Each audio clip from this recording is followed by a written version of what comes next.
దేవునికి స్తోత్రం. ప్రియమైన సహోదర సహోదరులకు శుభాభివందనములు. ఈరోజుదేని వాగ్దానము మత్తయి సువార్త 18:4. కాగా ఈ బిడ్డ వలె తన్ను తాను తగ్గించుకుని వాడెవడో వాడే పరలోక రాజ్యములో గొప్పవాడు.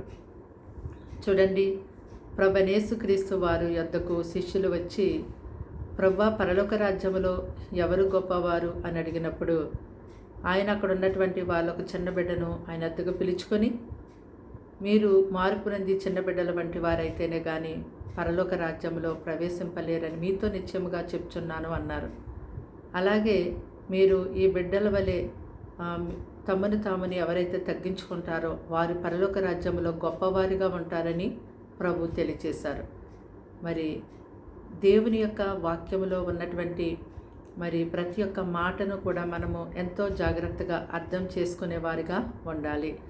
మార్పు నంది చిన్న బిడ్డల వంటి వారిగా ఉన్నప్పుడే పరలోక రాజ్యంలో ప్రవేశిస్తామంటున్నారు. అంటే చిన్న బిడ్డల మనస్సు ఎలా ఉంటుంది? వారిలో ఎటువంటి కల్మషం ఉండదు, నిర్మలంగా, పవిత్రంగా, పరిశుద్ధంగా, వారు అసూయలు, కోపము, ద్వేషము, కక్షలు ఏదీ ఉండదు. వారికి ఎటువంటి కల్మషమో ఉండదు. అటువంటి మనస్సు కలిగి ఉండేవారిగా ఉండాలి దేవునిని వెంబడించేటటువంటి వారు. అటువంటి మనస్సు కలిగి ఉన్నప్పుడే పరలోక రాజ్యంలో ప్రవేశిస్తామని ప్రభు నిశ్చయముగా తెలియచేస్తున్నారు. అలాగే ఎవరైతే తమ్ము తాము తగ్గించుకుంటారో వారు పరలోక రాజ్యాలు గొప్పవారిగా ఉంటారు.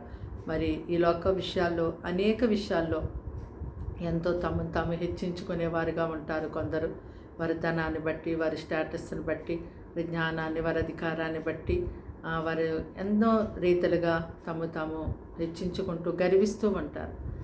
ఎవరైతే హెచ్చించుకుంటారో వారు తగ్గించబడతారు, తగ్గించుకున్న వారు హెచ్చించబడతారు.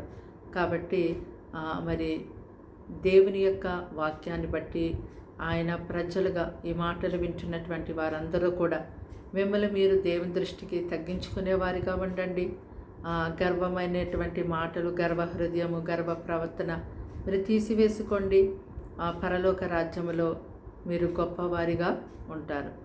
ప్రార్థన. దేవానికి వందనాలు, స్తోత్రాలు, స్తుతులు చెల్లిస్తున్నాం తండ్రి. ఈ మాటలు వింటున్న బిడ్డలకి మీ రక్తం వేసి కడిగి ముట్టి స్వస్థపరిచి బలపరచండి. వారికి నీ రక్షణ, వెలుగు, సమాధాన, విడుదల, విమోచన ఎంతో దయచేయండి.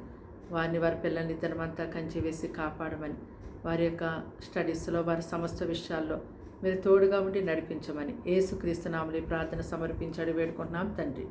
ఆమేన్.